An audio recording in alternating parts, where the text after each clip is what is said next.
എല്ലാവർക്കും നമസ്കാരം. ഞാൻ അശ്വിൻ. അങ്ങനെ നമ്മളെല്ലാം കാത്തിരുന്ന വാർത്ത ഫൈനലി വന്നിരിക്കുകയാണ്. ഷിംജിത മുസ്തഫ എന്ന് പറയുന്ന കൊലപാതകി, ആ ഒരു ക്രിമിനൽ നരാധമയെ കേരള പോലീസ് അറസ്റ്റ് ചെയ്തിരിക്കുകയാണ്. അറസ്റ്റ് ചെയ്യുക മാത്രമല്ല, കോടതിയിൽ ഹാജരാക്കി കോടതി ഇവളെ 14 ദിവസത്തേക്ക് റിമാൻഡ് ചെയ്തിട്ടുണ്ട്.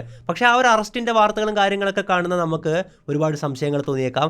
പോലീസിന്റെ ഭാഗത്ത് നിന്ന് ഇവളെ സംരക്ഷിക്കാനായിട്ട് ഒരുപാട് കളികൾ നടന്നിട്ടുണ്ടോ? ഇവൾ ഒളിവിൽ കഴിഞ്ഞിരുന്ന വടകരയിലെ ബന്ധുവീട്ടിൽ നിന്ന് പോലീസ് ഇവളെ കൊയിലാണ്ടി ഗവൺമെന്റ് ആശുപത്രിയിലേക്ക് കൊണ്ടുവന്നത് ഒരു പ്രൈവറ്റ് ഹുണ്ടായി i20 കാറിൽ.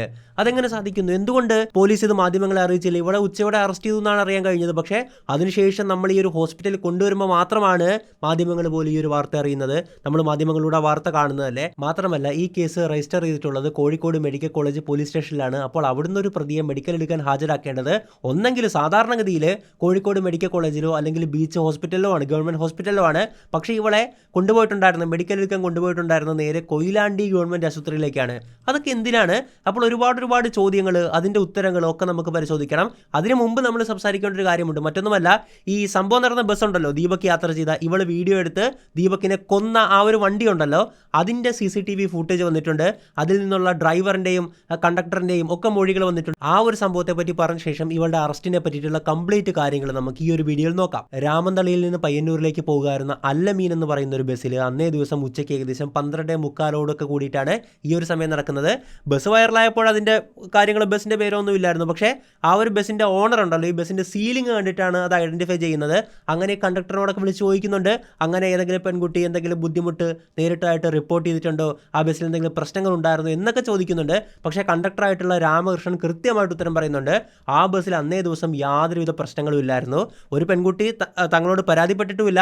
മാത്രമല്ല, ചിലപ്പോൾ അവിടെ ഒച്ചയും ബഹളമൊക്കെ വെച്ച് അങ്ങനത്തെ എന്തെങ്കിലും സീൻ ഉണ്ടാകുമല്ലോ, അങ്ങനത്തെ യാതൊരുവിധ പ്രശ്നങ്ങളോ കാര്യങ്ങളോ ആ ഒരു സമയത്ത് ആ ഒരു സർവീസ് നടന്നിട്ടില്ല. ഈ ദീപക് യാത്ര ചെയ്യുമ്പോൾ, ഈ പെണ്ണ് യാത്ര ചെയ്യുമ്പോൾ അവിടെ സംഭവിച്ചിട്ടില്ല. മാത്രമല്ല, ഈ പെണ്ണ് പറയുന്ന മറ്റൊരു കള്ളമുണ്ട്, ഞാൻ പോലീസിൽ വിളിച്ച് പരാതിപ്പെട്ടു, പോലീസിന് പരാതി കൊടുത്തു, അങ്ങനത്തെ പരാതിയും കൊടുത്തിട്ടില്ല.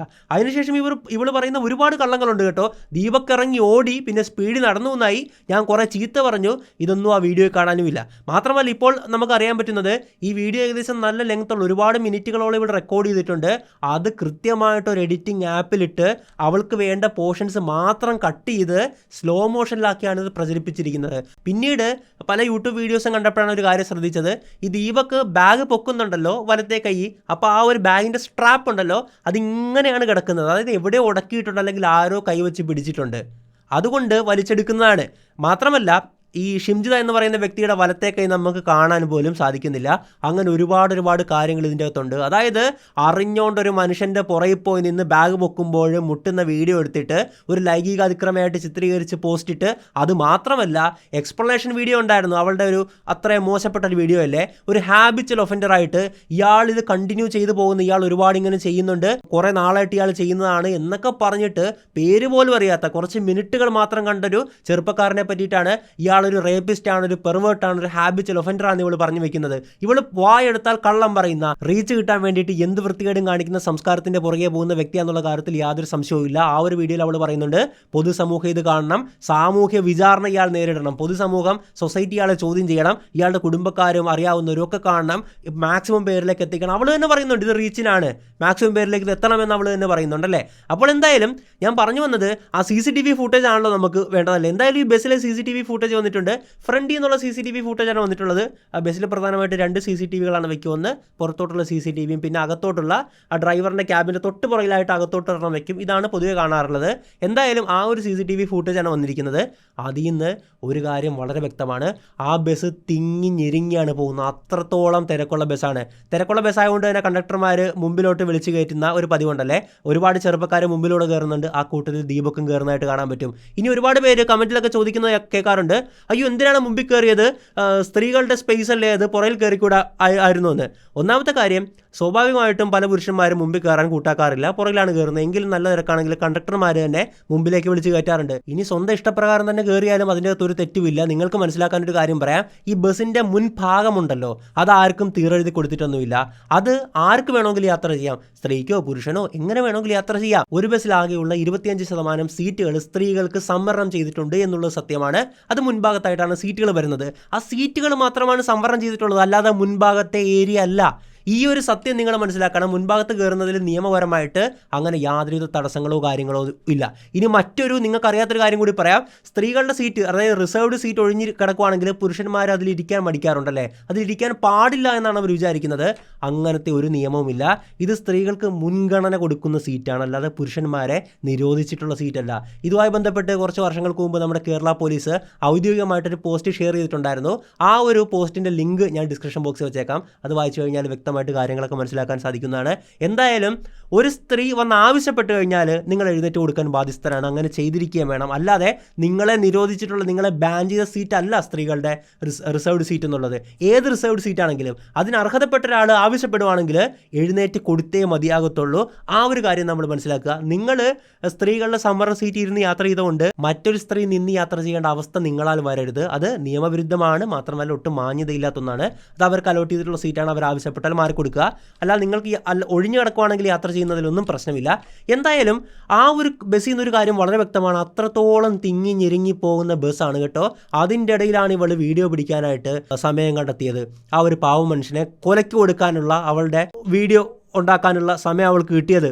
ഒന്ന് ആലോചിച്ച് നോക്കുക. അതിനുശേഷം അയാൾ ഇറങ്ങുമ്പോൾ അയാളുടെ പുറകെ കറക്റ്റ് പോയി നിന്ന് ഈ കൈമുട്ടിക്കുകയാണ്. എന്നിട്ട് അതുമെടുത്ത് അയാളെ കൊന്നു. അപ്പോൾ ഞാൻ പറഞ്ഞു വന്നത് CCTV ഫുട്ടേജ് വെച്ച് ഒറ്റ കാര്യം മനസ്സിലാക്കിയാൽ മതി. ആൾക്കാർ തിങ്ങി ഞെരുങ്ങി പോകുന്ന ബസ്സാണ്. നമ്മൾ തിരക്കുള്ള ബസ്സിൽ കയറിയാൽ തിങ്ങി ഞെരുങ്ങുമെന്നുള്ള കാര്യത്തിൽ ഒരു സംശയവുമില്ലല്ലോ. ഈ തിങ്ങി ഞെരുങ്ങുക എന്നുള്ളത് കൊണ്ട് എന്താ ഉദ്ദേശിക്കുന്നതെന്ന് അറിയാവോ? നമ്മൾ മറ്റൊരാളുടെ ശരീരങ്ങളാൽ കംപ്രസ് ചെയ്യപ്പെടുമെന്നാണ്. തിരക്ക് നമ്മൾ ആകെ ബുദ്ധിമുട്ട്. ഞാൻ ഇറസ്പെക്റ്റീവ് ഓഫ് ദ ജെൻഡേഴ്സാണ് പറയുന്നത്. ഞാനൊക്കെ പുറകിൽ സ്കൂളിൽ പഠിക്കുന്ന കാലത്തൊക്കെ ഞെരിഞ്ഞ്, ഒരുപക്ഷെ ഒരു കാലൊന്ന് ലിഫ്റ്റ് ചെയ്ത് കഴിഞ്ഞാൽ നമ്മളിങ്ങനെ ചരിഞ്ഞായിരിക്കും നിൽക്കുന്നത്. അപ്പോൾ ഒരു കാലെടുത്ത് മറ്റേ സ്ഥലത്തേക്ക് വയ്ക്കാമെന്ന് വിചാരിക്കും. കാല് കുത്താൻ സ്പേസ് കിട്ടില്ല. ലിറ്ററലി നമ്മളൊരു പ്രയോഗം പറയാറുണ്ട്, കാല് കുത്താൻ സ്ഥലമില്ലാത്ത ബസ് എന്നല്ലേ. ശരിക്കും നമ്മളൊരു കാല് പൊക്കിക്കഴിഞ്ഞാൽ മറ്റേ കാല് വയ്ക്കാനില്ലാതെ സ്ഥലമില്ലാതെ ഇങ്ങനെ തപ്പിക്കൊണ്ടേയിരിക്കും. അങ്ങനത്തെ അവസ്ഥ വരാറുണ്ട്. അപ്പോൾ നമ്മൾ മനസ്സിലാക്കേണ്ടത്, എല്ലാവർക്കും മറ്റുള്ളവർ മേത്ത് വന്ന് ടച്ച് ചെയ്യുന്നത്, ഞാൻ ടച്ച് എന്ന് ഉദ്ദേശിക്കുന്ന ഒരിക്കലും മോശമായിട്ടുള്ള വൾഗറായിട്ടുള്ള ടച്ചല്ല. ദൈവത്തെ ഓർത്ത് വളച്ചൊടിക്കരുത്. ഇപ്പോൾ കഴിഞ്ഞ ദിവസം ഞാൻ കഴിഞ്ഞ വീഡിയോയിൽ പറഞ്ഞ കാര്യങ്ങളൊക്കെ പല ഫേസ്ബുക്ക് ഗ്രൂപ്പിലും വളച്ചൊടിച്ചൊക്കെ ഒരുത്തന്മാർ ഇട്ടിട്ടുണ്ടായിരുന്നു. ഞാൻ പറയാൻ ഉദ്ദേശിച്ചത് ഇത്ര മാത്രമേ ഉള്ളൂ. അതായത് നിങ്ങളുടെ നല്ലൊരു കാലവും നിങ്ങൾ വളരെ കംഫോർട്ടബിൾ ആയിട്ട് യാത്ര ചെയ്തൊരു വ്യക്തിയായിരിക്കും. അധികം തിരക്കിൽപ്പെടാതെ തിങ്ങി ഞെരുങ്ങി കംപ്രസ്ഡ് ആകാതെ പോയിട്ടുള്ള ഒരാളായിരിക്കും. പക്ഷേ നിങ്ങൾ പെട്ടെന്നൊരു തിരക്കുള്ള ബസ്സിലേക്ക് കയറി കഴിഞ്ഞാൽ ആൾക്കാർ മേത്ത് വന്ന് മുട്ടുന്നത് നിങ്ങൾക്ക് അൺകംഫോർട്ടബിൾ ആയിട്ട് തോന്നും. അതിൽ നിങ്ങളെ തെറ്റ് പറയാനും പറ്റില്ല, നിങ്ങൾക്ക് അവരെ തെറ്റ് പറയാനും പറ്റില്ല. കാരണം കേരളത്തിലെ ബസ്സുകളുടെ അവസ്ഥ അങ്ങനെയാണ്. ഞെരുങ്ങി പോകേണ്ടി വരും. കുറേ ആൾക്ക് മുമ്പ് ഒരു കാഴ്ച കാണാമായിരുന്നു, ഡോറെ തൂങ്ങിപ്പിടിച്ച് കിടന്ന് പോകുന്നതല്ലേ. ഡോറെ തൂങ്ങിപ്പിടിച്ച് കിടക്കണമെങ്കിൽ അതിൻ്റെ അകത്ത് എന്തോ ഒരു ആൾക്കാരുണ്ടാവും ചിന്തിക്കുക. അപ്പോൾ നമുക്ക് അൺകംഫോർട്ടബിൾ ആയതുകൊണ്ട് നമുക്ക് മാറിപ്പോകാനേ തൽക്കാലം നിർവാഹമുള്ളൂ. അല്ലെങ്കിൽ നമ്മൾ എക്സിക്യൂട്ടീവ് ആയിട്ടുള്ള ബസ്സോ ഒരു ഓട്ടോയോ പ്രൈവറ്റ് ആയിട്ടുള്ള ക്യാബോ ടാക്സിയോ ഒക്കെ വിളിച്ച് പോകണം. അല്ലാതെ ബസ്സിൽ തിങ്ങി ഞെരുങ്ങുന്ന ബസ്സിൽ ആരും നമ്മളെ മുട്ടാൻ പാടില്ല എന്ന് പറയുന്നത് തീർത്തും ഇല്ലോജിക്കലായിട്ടുള്ള സ്റ്റേറ്റ്മെൻറ്റാണ്. ഞാൻ വീണ്ടും പറയുകയാണ്, മുട്ടുക എന്ന് ഉദ്ദേശിച്ചത് മോശമായിട്ട് മുട്ടുക അല്ല.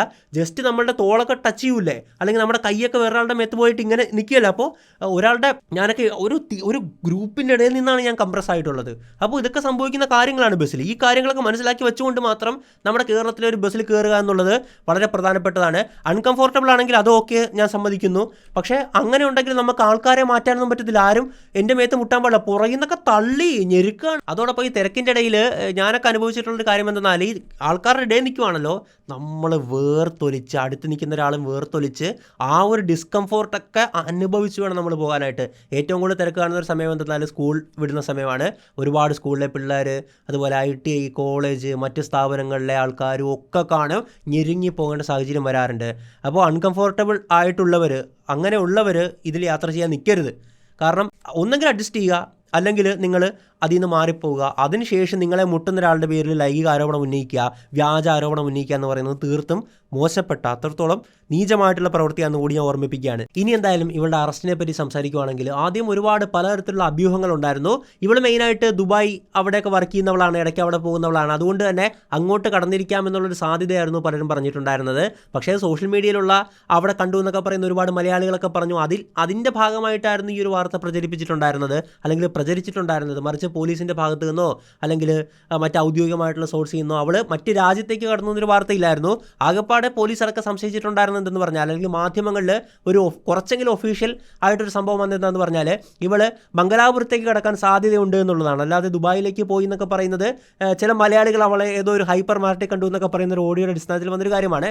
എന്തായാലും അതെല്ലാം വിടാം. ഇവൾ നമ്മുടെ ഇടയിൽ തന്നെ ഉണ്ടായിരുന്നു, കേരളത്തിൽ തന്നെ ഉണ്ടായിരുന്നു.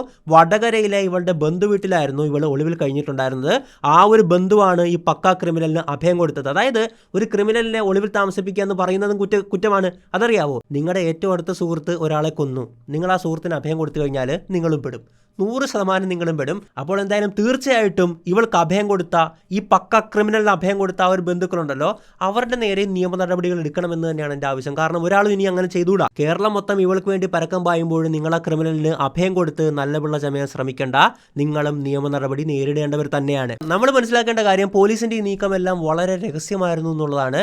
ഏകദേശം ഒരു രാവിലെ തന്നെ പോലീസ് അവിടെ എത്തിയിട്ടുണ്ടായിരുന്നു, ഉച്ചയോടെ അവളെ ആ വീട്ടിൽ നിന്ന് പൊക്കി. പക്ഷേ ഇതൊന്നും പ്രമുഖ മാധ്യമങ്ങൾ പോലും അറിയുന്നില്ല എന്നുള്ളതാണ്. നമ്മളൊന്ന് ആലോചിച്ച് നോക്കി, ഈ മാധ്യമങ്ങൾ എന്നൊക്കെ പറഞ്ഞാൽ എന്തെങ്കിലും ഒരു ചെറിയ ബിറ്റ് ഓഫ് ഇൻഫർമേഷൻ കിട്ടിക്കഴിഞ്ഞാൽ തന്നെ അതിനെ ബേസ് ചെയ്ത് വാർത്തകളൊക്കെ റിപ്പോർട്ട് ചെയ്യുമല്ലേ. ഇത്രയും സെൻസേഷണൽ ആയിട്ടുള്ള കേസാണ്, എന്നിട്ട് പോലും മാധ്യമങ്ങൾ അറിയുന്നില്ല ഇവളെ അറസ്റ്റ് ചെയ്തു എന്നുള്ള വാർത്ത. ഇവളെ എങ്ങനെ പോലീസ് നേരെ കൊണ്ടുവന്നിട്ടുണ്ടായിരുന്നത് കൊയിലാണ്ടി ഗവൺമെൻറ് ഹോസ്പിറ്റലിലേക്കാണ്. അവിടെ വെച്ചാണ് ഇവളുടെ മെഡിക്കൽ എടുക്കുന്നത്. അവിടെ വെച്ചാണ് ഇവളുടെ ആദ്യത്തെ ഫൂട്ടേജ്, അതായത് ഈ സംഭവങ്ങൾക്ക് ശേഷമുള്ള ആദ്യത്തെ ഫൂട്ടേജ് പുറത്തു വരുന്നത്. ആ ഒരു ഫൂട്ടേജിൽ ഇവിടെ കാണാൻ പറ്റിയിട്ടുണ്ടായിരുന്നത് ഒരു ഫുള്ള് കറുത്ത പർദ്ദ ധരിച്ച് മുഖത്ത് മാസ്കും വെച്ച്, അതായത് ആളെ കണ്ടാൽ യാതൊരു വിധത്തിലും തിരിച്ചറിയാൻ പറ്റാത്ത രീതിയിലുള്ള വസ്ത്രങ്ങൾ അണിഞ്ഞായിരുന്നു ഇവളവിടെ പ്രത്യക്ഷപ്പെട്ടിട്ടുണ്ടായിരുന്നത്. അവളെ അങ്ങോട്ട് കൊണ്ടുവന്നിട്ടുണ്ടായിരുന്ന ഒരു ഹുണ്ടായി i20 കാറിലായിരുന്നു. KL 57-699-55 എന്ന് പറയുന്ന ഒരു കാറിലായിരുന്നു. ഞാൻ പരിവാഹനിൽ ഇതിൻ്റെ ഡീറ്റെയിൽസ് നോക്കിയപ്പോഴാണ് ഒരു കാര്യം മനസ്സിലായത്, പൊല്യൂഷൻ ഇല്ല. അപ്പോൾ ഒരു തീർത്തും നിയമവിരുദ്ധമായിട്ടുള്ളൊരു കാറിലാണ് ഇവളെ കൊണ്ടുവന്നത്. പ്രൈവറ്റ് കാർ മാത്രമല്ല, തീർത്തും നിയമവിരുദ്ധമായിട്ട് ഓടുന്നൊരു കാറായിരുന്നു അത് എന്നും വേണം നമ്മൾ മനസ്സിലാക്കാനായിട്ട്. ഇവളാരിങ്ങനെ കൊണ്ടുവരാൻ, AC കാറിനിട്ട് കൊണ്ടുവരാൻ ആരിവൾ ആനയിച്ച് കൊണ്ടുവരാൻ, VIP-യോ? മാത്രമല്ല ഇപ്പോൾ പലരും പറയുന്നത് രഹസ്യ സ്വഭാവമുള്ളതുകൊണ്ടാണ്, അതായത് ആൾ കൂടും ഇവളെ ആക്രമിക്കും എന്നൊക്കെയുള്ളത് കൊണ്ടാണ് ഇങ്ങനെയൊക്കെ കൊണ്ടുവരുന്നതെന്നാണല്ലേ. ഇതിലും വലിയ നൊട്ടോറിയസ് ക്രിമിനലിനെ നമ്മൾ എങ്ങനെയാണ് കൊണ്ടുവന്നത്? ഇതുപോലെ AC കാറിൽ പ്രൈവറ്റായിട്ട് ആനയിച്ചാണോ? അല്ല. ഇതിൽ എത്രയോ ഈവൻ ഈ കൊച്ചു കുഞ്ഞുങ്ങളെയൊക്കെ ബലാത്സംഗം ചെയ്ത് കൊല്ലുന്ന അത്രയും നരാധമന്മാരുണ്ട്. അവരെ പോലും കൊണ്ടുവരുന്നത് എങ്ങനെയാണ്? സാധാരണ പോലീസ് ജീപ്പിൽ തന്നെയല്ലേ. പക്ഷെ അതൊന്നുമല്ല, മാമന്മാർ ഇവളെ AC കാറിൽ i20 കാറിലൊക്കെയാണ് ഇങ്ങോട്ട് കൊണ്ടുവന്നിട്ടുണ്ടായിരുന്നത്. അത് കൃത്യമായിട്ടും അതിനൊരു ഒഫീഷ്യൽ മറുപടി വേണമെന്ന് തന്നെയാണ് പ്രതീക്ഷിക്കുന്നത്.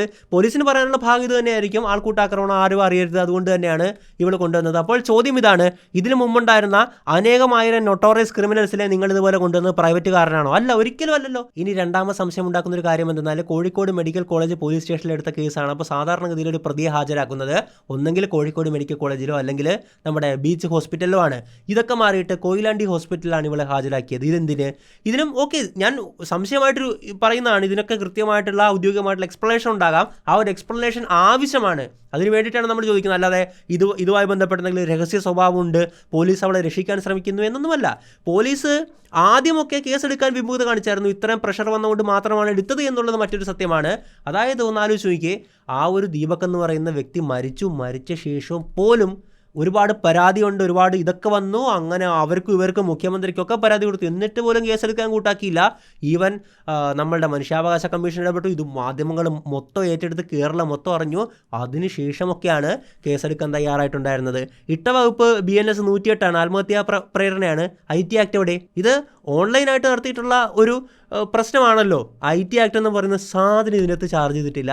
അതും പോലീസിൻ്റെ ഭാഗത്തു നിന്നുള്ളൊരു വീഴ്ചയായിട്ട് തന്നെയാണ് എനിക്ക് തോന്നുന്നത്. എന്തായാലും കൊയിലാണ്ടി ഗവൺമെൻറ് ആശുപത്രിയിൽ മെഡിക്കൽ എടുത്ത ശേഷം പോലീസ് നേരെ ഇവളെ കുന്ദമംഗലം മജിസ്ട്രേറ്റിൻ്റെ മുമ്പാകെ കൊണ്ടുവരികയാണ്. ഫസ്റ്റ് ക്ലാസ് ജുഡീഷ്യൽ മജിസ്ട്രേറ്റ് കോടതിയിലായിരുന്നു ഹാജരാക്കിയിട്ടുണ്ടായിരുന്നത്. അപ്പോൾ ഹാജരാക്കുന്ന സമയം കോടതി സമയം കഴിഞ്ഞിട്ടുണ്ടായിരുന്നു. അതുകൊണ്ട് തന്നെ മജിസ്ട്രേറ്റിൻ്റെ റൂമിലേക്കാണ് ഇവളെ കയറ്റിയിട്ടുണ്ടായിരുന്നത്.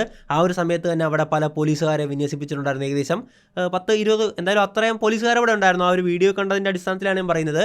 അവിടെ ഒരു സംഘർഷാവസ്ഥ കണക്കിലെടുത്താണ് അത്രയും പോലീസുകാരെ അവിടെ വിന്യസിപ്പിച്ചിട്ടുണ്ടായിരുന്നത്. എന്തായാലും ഇവളെ കൊണ്ടുവന്നു മജിസ്ട്രേറ്റ് മുമ്പ് ഹാജരാക്കി. മജിസ്ട്രേറ്റ് ചോദിക്കാനുള്ള ചോദിച്ചു. ഇവളെ 14 ദിവസത്തേക്ക് റിമാൻഡ് ചെയ്തിരിക്കുകയാണ്. ഈ ഒരു കോടതിയിൽ കൊണ്ടുവരുന്ന സമയത്ത് തന്നെ ഇവളുടെ അഡ്വക്കേറ്റും അവിടെ ഉണ്ടായിരുന്നു. അഡ്വക്കേറ്റ് അപ്പോൾ തന്നെ ഇമ്മീഡിയറ്റ്ലി ഒരു ജാമ്യം കൊടുക്കൂ എന്നുള്ള കാര്യം മജിസ്ട്രേറ്റിനോട് അപേക്ഷിച്ചിരുന്നു. പക്ഷേ മജിസ്ട്രേറ്റ് പറഞ്ഞത് പ്രോസിക്യൂഷൻ്റെ റിപ്പോർട്ട് കൂടെ വന്ന ശേഷം മാത്രമേ ഈ ജാമ്യാപേക്ഷ പരിഗണിക്കാൻ പറ്റൂ എന്നുള്ളതാണ് ഈ ഒരു ബഹുമാനപ്പെട്ട മജിസ്ട്രേറ്റ് പറഞ്ഞിട്ടുണ്ടായിരുന്നത്. പക്ഷേ നമുക്ക് വക്കീലിൻ്റെ വാക്കുകളിൽ നിന്ന് മനസ്സിലാക്കുന്നത് മറ്റന്നാളത്തേക്ക് ഈ ജാമ്യാപേക്ഷ പരിഗണിക്കുമെന്നുള്ളതാണ്. നമ്മൾ മനസ്സിലാക്കേണ്ടത് നിലവിൽ അവളെ 14 ദിവസത്തേക്ക് റിമാൻഡ് ചെയ്തിട്ടുണ്ടല്ലേ. ഇവിടെ മുൻകൂർ ജാമ്യാപേക്ഷയ്ക്ക് ശ്രമിച്ചിട്ടുണ്ടായിരുന്നു. അതിനു മുമ്പേ എന്തോ ഭാഗ്യം കൊണ്ട് പോലീസ് പൊക്കി. അല്ലായിരുന്നെങ്കിൽ ഇവള് പല സ്ഥലത്തേക്കൊക്കെ കടന്ന് ഇതുപോലെ തന്നെ ചിലപ്പോൾ അവിടുന്ന് മംഗലാപുരത്തേക്ക് ഒളിവിൽ പോയേനെ. പിന്നെ മുൻകൂർ ജാമ്യം കിട്ടിയിട്ടായിരിക്കും വരുന്നത്.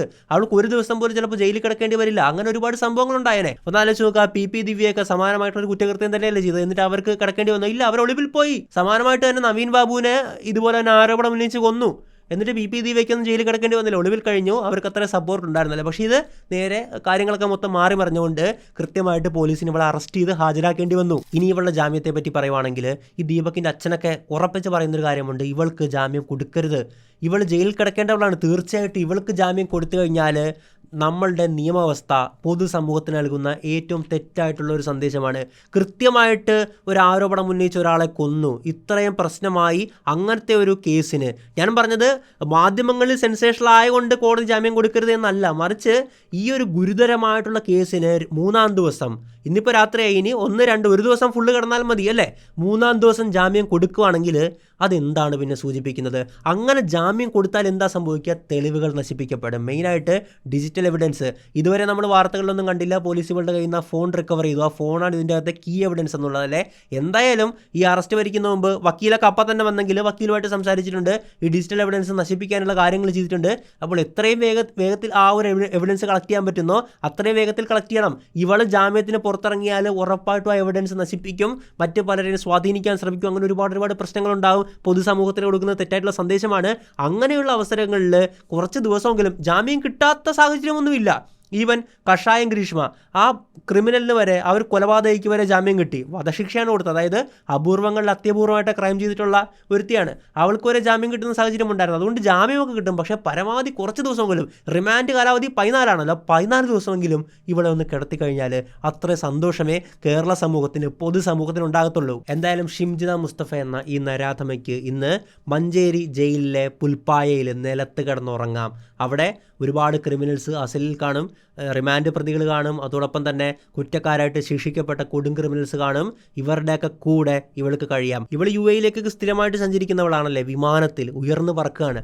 എനിക്കിപ്പോൾ ഓർമ്മ വരുന്നത് ബൈബിളിലെ വചനങ്ങളാണ്, നമ്മുടെ ഒബദ്യാവിൻ്റെ പുസ്തകമല്ലേ, നീ കഴുകനെ പോലെ ഉയർന്നു പറന്നാലും നക്ഷത്രങ്ങൾക്കിടയിൽ കൂടുകൂട്ടിയാലും അവിടെ നിന്ന് നിന്നെ ഞാൻ താഴെ ഇറക്കും. അതായത് കേരള സമൂഹം തീർച്ചയായിട്ടും അത്രത്തോളം നന്മ പറ്റാത്ത കേരള സമൂഹം ഇവളെ ആ ഉയരങ്ങളിൽ നിന്ന് താഴെ വലിച്ചിറക്കി ഇന്ന് ഒരു ജയിലിൻ്റെ തിണ്ണയിലേക്ക്, ആ തിണ്ണയിലേക്ക് നമ്മൾ കൊണ്ടെത്തിച്ചിരിക്കുകയാണ്. തീർച്ചയായിട്ടും ഞാൻ പറയുന്നത് ഇവളുടെ കാര്യത്തിന് മാത്രമല്ല, ഇതുപോലെ തന്നെ പൊതുസമൂഹം നേരിടുന്ന ഒരുപാട് പ്രശ്നങ്ങളുണ്ട്. അതിലൊരു പ്രശ്നം തന്നെയാണ് സ്ത്രീകൾ നേരിടുന്ന അക്രമങ്ങൾ, യഥാർത്ഥ അക്രമങ്ങൾ. അതും നമ്മൾ ഇതുപോലെ തന്നെ സപ്പോർട്ട് ചെയ്യണം. ഞാൻ മനസ്സിലാക്കുന്നത് ഒരുപാട് കേസുകൾ സംസാരിച്ചിട്ടുള്ളതുകൊണ്ട് പറയാം, ഏതെങ്കിലും ഒരു ഇതുപോലത്തെ കേസ് വന്നാൽ തീർച്ചയായിട്ടും നമ്മളിപ്പോൾ ജിഷ കേസാണെങ്കിൽ justice for Jisha case, justice for Saubi, അങ്ങനെ കേരള സമൂഹം എല്ലായിടത്തും എപ്പോഴും കൂടെ നിൽക്കാറുണ്ട്. നീതിയുടെ ഒപ്പം പ്രബുദ്ധരായിട്ടുള്ള മലയാളികൾ നിൽക്കാറുണ്ട്. അങ്ങനെ തന്നെ നമ്മൾ തുടർന്ന് പോരണം. മാത്രമല്ല നമ്മുടെ നാട്ടിൽ നടക്കുന്ന ക്രൈംസിന് ശിക്ഷകൾ ശക്തമായാൽ മാത്രമേ ക്രൈം ചെയ്യാനുള്ളൊരു മെൻറ്റാലിറ്റി കുറയത്തുള്ളൂ. ആ ശിക്ഷകളെ പേടി വേണം. നിയമത്തെ പേടിയുണ്ടെങ്കിൽ മാത്രമേ ആൾക്കാർ കുറ്റകൃത്യം ചെയ്യാതിരിക്കത്തുള്ളൂ. പക്ഷേ പേടിക്കാൻ മാത്രമുള്ള നിയമമൊന്നും ഇല്ല എന്ന് പറയുന്നത് സത്യം തന്നെയായിരിക്കും. ഞാൻ കുറച്ച് നാൾക്ക് മുമ്പ് ഒരു ചെന്താമര കൊലപാതകം ചെയ്തിട്ടുണ്ടായിരുന്നല്ലേ. അതായത് ഒരു വീട്ടിലെ 2 പേരെ കൊന്നു, അയാൾ വീണ്ടും ജാമ്യത്തിൽ വന്ന് അതേ വീട്ടിലെ മറ്റൊരാളെ കൊന്നു, ഒരേ വീട്ടിലെ 3 പേരെ കൊല്ലുകയാണ് 2 കൊലപാതകങ്ങളിലായിട്ട്. കൊലപാതകി ജാമ്യം കൊടുത്ത് വിട്ടിരിക്കുകയാണ് വീണ്ടും. അപ്പോൾ ഒരുപാട് പ്രശ്നങ്ങളുണ്ട്, ഇല്ല എന്നല്ല ഞാൻ പറയുന്നത് നിയമങ്ങളിൽ. അപ്പോൾ ആ ഒരു കാര്യം ചിന്തിക്കണം. ഏത് ക്രൈമാണെങ്കിലും, ഞാൻ കഴിഞ്ഞ വീഡിയോയിൽ, അതിനു മുമ്പത്തെ വീഡിയോയിൽ ബസ്സിൽ വെച്ചുള്ള ഒരു സംഭവത്തെ പറ്റിയായിരുന്നല്ലേ, അതിൻ്റെ തുടക്കത്തിൽ തന്നെ പറഞ്ഞ കാര്യമാണ്, പൊതുഗതാഗത സംവിധാനങ്ങളിൽ ബസ്സിലും ട്രെയിനിലും ഒക്കെ സ്ത്രീകൾ യഥാർത്ഥത്തിൽ അതിക്രമങ്ങൾ നേരിടാറുണ്ട്. അത് സത്യമാണ്, നിഷേധിക്കാൻ കഴിയാത്ത സത്യമാണ്. പക്ഷേ അവർക്കെതിരായിട്ട് മാറുന്നത് ഇവളെ പോലുള്ളവരാണ്. വ്യാജ പീഡന പരാതിയുടെ വീഡിയോ എടുത്തിടുമ്പോൾ ഇനി യഥാർത്ഥമായിട്ടുള്ളൊരു സംഭവം വന്നാൽ പോലും ജനങ്ങൾ വിശ്വസിക്കാത്തൊരവസ്ഥയിലേക്കാണ് കൊണ്ടെത്തിക്കുന്നത്. ഞാൻ എല്ലാ വീഡിയോയിലും പറയുന്ന പോലെ തന്നെ ഇവളൊക്കെ ശരിക്കും സ്ത്രീകൾക്ക് തന്നെ ഏറ്റവും വലിയ എതിരായിട്ട് മാറുകയാണ്. ഇനി യഥാർത്ഥത്തിൽ ഒരു സംഭവം ഉണ്ടായിക്കഴിഞ്ഞ് കഴിഞ്ഞാൽ ഇതുപോലെ പ്രതികരിക്കാൻ പഠിക്കുന്ന സാഹചര്യം പോലും ഉണ്ടായിക്കഴിഞ്ഞാലോ. കാരണം ഇവൾ നേരിട്ട അക്രമങ്ങൾ വലുതാണ്. തീർച്ചയായിട്ടും ഇവൾ ക്രൈം ചെയ്തിട്ടാണ് ആക്രമണം ഏറ്റുവാങ്ങിയതല്ലേ. പക്ഷേ ഒരു പെൺകുട്ടി ഇനി യഥാർത്ഥത്തിൽ പോലും പേടിക്കുന്ന ഒരു സാഹചര്യം വന്നാൽ അവിടെ നമ്മൾ പരാജയപ്പെട്ടു പോവുകയാണ്. ഒരു പൊതുസമൂഹം എന്നുള്ള രീതിയിൽ നമ്മൾ പരാജയപ്പെട്ടു പോവുകയാണ്. യഥാർത്ഥത്തിൽ ക്രൈം നടന്നു കഴിഞ്ഞാൽ ഒരാൾക്ക് നമ്മൾ സപ്പോർട്ട് കൊടുക്കണം. അത് എങ്ങനെയാണ്? യഥാർത്ഥത്തിൽ ഒരു സ്ത്രീക്ക് ആക്രമണം നേരിട്ട് കഴിഞ്ഞാൽ ആ സ്ത്രീയോടൊപ്പം തന്നെ നമ്മൾ നിൽക്കണം. അതോടൊപ്പം തന്നെ മറ്റൊരു സ്ത്രീ വ്യാജ ആരോപണം ഉന്നയിച്ചു കഴിഞ്ഞാൽ ആരോപണം ഉന്നയിക്കപ്പെട്ട വ്യക്തിയോടൊപ്പം നമ്മൾ നിൽക്കണം. ഒരു സ്ത്രീയെ ആക്രമിക്കുന്നത് ഒരു ക്രൈമാണ്, ഒരു സ്ത്രീ വ്യാജ ആരോപണം ഉന്നയിക്കുന്നതും ഒരു ക്രൈമാണ്. രണ്ടും ക്രൈമാണ്. ഓക്കെ, 2 ക്രൈമിനും വിക്റ്റിമായിട്ടുള്ളവർക്ക് ഇരയോടൊപ്പം നമ്മൾ നിൽക്കണം. ഇവിടെ സ്ത്രീയാണ് ഇരയെങ്കിൽ ആ വ്യാജ ആരോപണത്തിൽ പുരുഷനായിരിക്കും ഇര. അപ്പോൾ രണ്ടുപേരുടെ ഒപ്പം നമ്മൾ നിൽക്കുക. അല്ലാതെ ഇതൊരു ജെൻഡർ വാറോ കാര്യങ്ങളിലോ അങ്ങനെ ഒരു ജെൻഡർ പോളറൈസേഷൻ അതിലേക്ക് നമ്മൾ പോകരുത്. നമ്മളെല്ലാവരും മനുഷ്യരാണ്. സമൂഹം എന്ന് പറയുന്നത് എല്ലാവരും ഉൾപ്പെട്ട ഒന്നാണ്. അത് ഒരുമിച്ച് നിന്നാൽ മാത്രമേ നമുക്ക് മുമ്പോട്ട് പോകാൻ പറ്റത്തുള്ളൂ. നമ്മൾ പുരുഷന്മാർ മാത്രമുള്ളൊരു സമൂഹമാണെങ്കിലും വല്ലതും നടക്കില്ല, സ്ത്രീകൾ മാത്രമുള്ള സമൂഹമാണെങ്കിലും വല്ലതും നടക്കില്ല. നമ്മളെല്ലാവരും ഒത്തൊരുമയോടെ സാഹോദര്യത്തോടെ മുമ്പോട്ട് പോയാൽ മാത്രമേ നമ്മുടെ കേരളം എപ്പോഴും നമ്പർ 1 ആയിട്ട് തന്നെ നിൽക്കത്തുള്ളൂ. അല്ലെങ്കിൽ മറ്റേ ബീഹാറിനെ പോലെയൊക്കെ വളരെ മോശാവസ്ഥയിലേക്ക് പോകുന്ന സാഹചര്യം ഉണ്ടാകും. കേരളം എന്നും നമ്പർ 1 ആയിട്ട് തന്നെ നിൽക്കട്ടെ. എല്ലാ ക്രൈമിനെയും നമ്മൾ എതിർക്കുകയും അപലപിക്കുകയും ഇരയോടൊപ്പം നിൽക്കുകയും ചെയ്യണം. എന്ത് പ്രശ്നമുണ്ടെങ്കിലും നിയമം വഴി തന്നെ നീങ്ങുക, അല്ലാതെ നമ്മൾ നിയമവിരുദ്ധമായിട്ടുള്ള പ്രവർത്തനങ്ങൾ ഏർപ്പെടുകയല്ല ചെയ്യുന്നത്. എന്തായാലും ഇത്രയൊക്കെ ഈ ഒരു വീഡിയോയിൽ പറയാനുള്ളൂ. മറ്റൊരു നല്ല വിഷയമായിട്ട് നമുക്ക് വീണ്ടും കാണാം. It's me Ashmadappalli signing out.